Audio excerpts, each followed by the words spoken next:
शहर में बढ़ते जा रहे हैं कूड़े के ढेर, लोग हुए परेशान।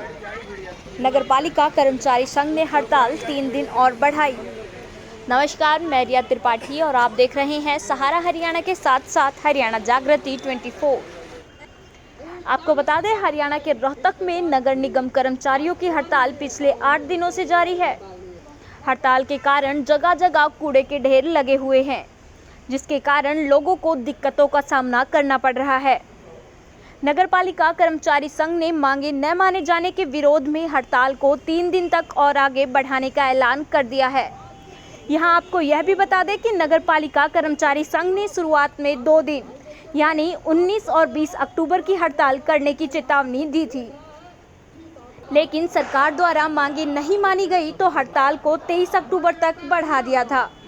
लेकिन इसके बाद भी सरकार ने कर्मचारियों के प्रति कोई संतोषजनक कदम नहीं उठाए, तो इस हड़ताल को 26 अक्टूबर तक बढ़ा दिया। वहीं अब सरकार ने मांगे नहीं मानी तो हड़ताल को आगे 3 दिन और बढ़ा दिया है। नगर निगम कार्यालय में पहुंचे सर्व कर्मचारी संघ हरियाणा अध्यक्ष सुभाष लांबा से जब बातचीत की गई तो बातचीत के दौरान उन्होंने क्या कुछ कहा, एक बार आप खुद सुन लीजिए।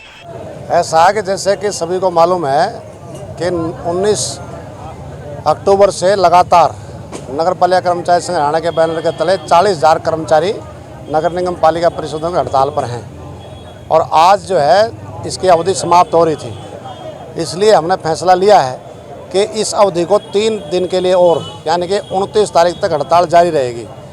अगर 29 तारीख तक भी समाधान नहीं किया तो निश्चित तौर से सरकार हमें अनिश्चितकालीन हड़ताल करने के लिए मजबूर कर रही होगी। और प्रशासन द्वारा जो एस्मा लगाया गया है उसके बारे में क्या कहेंगे? प्रशासन ने एस्मा की नोटिफिकेशन जारी करी थी। चीफ सेक्रेटरी महोदय ने उसको कह दिया कि भाई हम इसको अभी लागू नहीं कर रहे हैं। बातचीत के रास्ते 24 घंटे खुले हैं, तो मुख्यमंत्री जी भी यही कह रहे हैं, चीफ सेक्रेटरी महोदय भी यही कह रहे हैं, तो हम भी यही कह रहे हैं कि अगर 24 घंटे दरवाजे खुले हैं तो हम भी 24 घंटे बातचीत के लिए तैयार हैं। आप चिट्ठी दो और समय निश्चित करो, हम आने को तैयार हैं।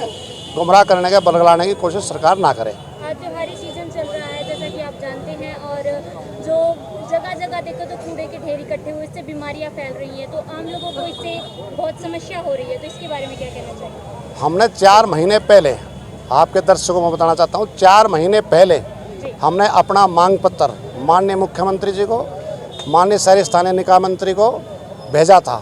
और इतना ही नहीं, प्रदेश के तमाम 22 डीसी के मार्फत से और हमारे कमेटी पालिका परिषद के जो हमारे कमिश्नर एमसी हैं उनके मार्फत से हमने भेजा, एमएलएज को दिया, एमपी को दिया, और फिर भूख हड़तालें करी, उल्टा झाड़ू करके प्रदर्शन करे।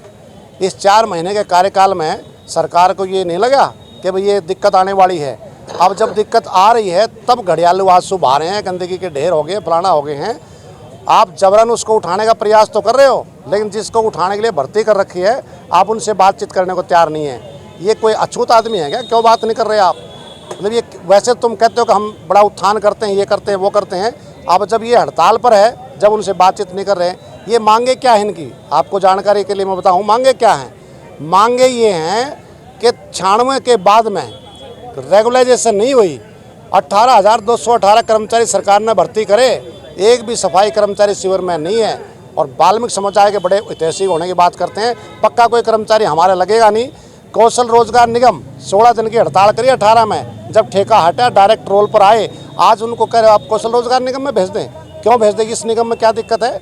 वो जो कौशल रोजगार निगम बनाया है वो शोषण का एक तरीके से आने वाले टाइम में कोई कर्मचारी पक्का नहीं होगा, कोई पक्की भर्ती नहीं होगी, सारे कौशल रोजगार निगम की तरफ से लगेंगे। इस बात का विरोध कर रहे हैं कि कौशल रोजगार निगम को भंग करो, सारे कच्चे कर्मचारियों को ठेका कर्मचारियों को पक्का करो। और जो पार्ट 1 में चाहे हमारा डाटा एंट्री ऑपरेटर है, चाहे डोर टू डोर वाले हैं, चाहे और हैं, उन सब को भी इस ठेकेदारी प्रथा जो भ्रष्टाचार की जन्य शोषण की पोषक है, इससे छुटकारा दिलाओ। फायर के हमारे कर्मचारी हैं, 10-10, 12-12 साल से लग रहे हैं। अब उनके पोस्टों को वैकेंट मान करके नई भर्ती की एडवर्टीजमेंट की है। अगर वो नई भर्ती होकर के आती है तो 1366 हमारे फायरमैन और ड्राइवर उनकी नौकरी चली जाएगी। जब वो लगे थे उस टाइम उनकी क्वालिफिकेशन एज़ पर नॉर्म्स, जो प्रेस्क्राइब्ड क्वालिफिकेशन थी उसके हिसाब से पूरी थी, तो वो तब लगे, इंटरव्यू हुआ, सिलेक्शन कमेटी बनी, उन्होंने सेलेक्ट किए, तो आज उनको नौकरी से निकालने का उनको करना चाहिए था। आपने समायोजन जो खाली पोस्टें हैं आप उनको नौकरी से निकालने की साजिश रच रहे हो, इसलिए हड़ताल है। 18 महीने का डीए सरकार डकार गई है, उसको देने का नाम ले रहे। पीएफ का ईएसआई का अलग अलग जगह घोटाला है, उस पर कोई सरकार संज्ञान लेने को तैयार नहीं है। तो इसलिए सरकार से हम कह रहे हैं कि इसमें माननीय मुख्यमंत्री जी हस्तक्षेप करें।